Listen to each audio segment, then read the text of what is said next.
But what matters for me is, this is not just, but Osama bin Laden, you think, right, he's jumping for joy. The man wanted to bring down the West. He wanted all that. He denied involvement. Now that's the most stupid thing to do if you really want lots of publicity for your Al-Qaeda organisation. The man was not a liar. He may have been a criminal in various ways, but not a liar. And this was not his men. All right. What matters here is, Mossad can't just go in and just do this. You need to have inside help. So deep within the United States government, you've got cooperation between a foreign power, Israel, and these deep state agents who are conspiring to destroy major real estate in the United States, in a major city. What for?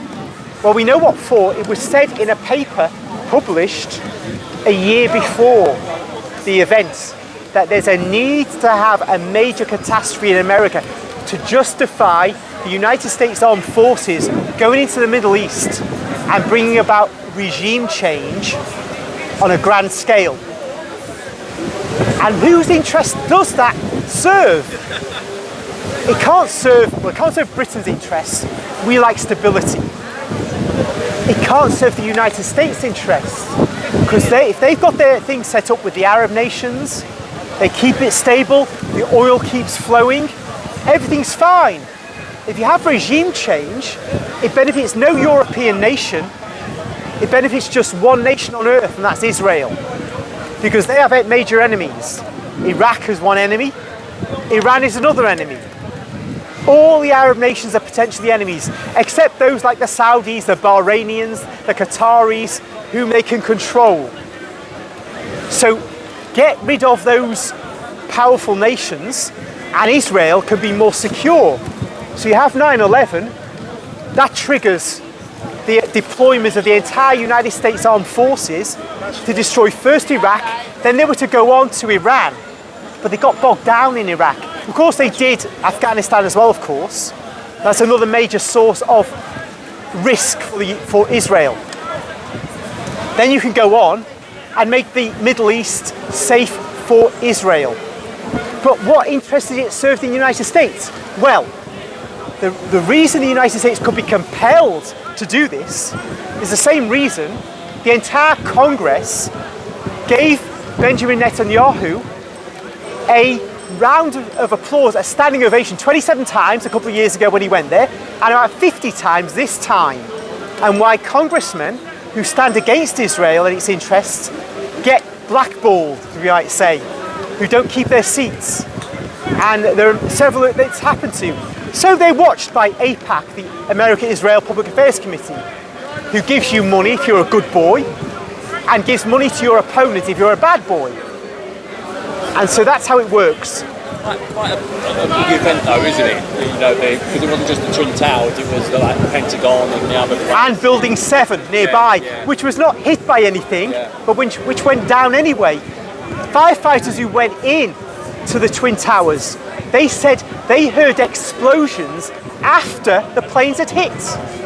Yeah. So there seemed to be an explosive laid to go off in the manner it was tried in 1993, when some alleged Arab guy, Muslim guy, tried to blow up the Twin Towers, right? They proved that was the liquid aluminium coming into contact with water. Well, I don't know. Causes a massive, great explosion. I don't know about that in 1993, but I know in the Twin Towers. I know in the Twin Towers they had nanothermate. Nanothermate eats through metal, so that's why the structure could be brought down. But on its own, it wouldn't be enough. Explosions were there to ensure the darn thing didn't stay standing. But whatever the cause, if one sees there's trace elements which just could not have been obtained by rocket fuel going in there to bring these things down, then you see there's something sophisticated going on. And there's got to be a reason, and there's a good reason, a motive for bringing down Building 7 without airplanes hitting it. And then disappearing, by the way, from YouTube, all those BBC News 24 items which I remember seeing at the time, they're easily accessible, showing a woman news reporter on the BBC saying, oh, and building 7 has collapsed. But it was there behind her, and it hadn't collapsed. Then, a minute or two later, it collapsed. Could that be a coincidence? Now, I looked for this, and I got hold of it a few weeks ago. I downloaded it this time, because you can hardly find it now, but it was easily available.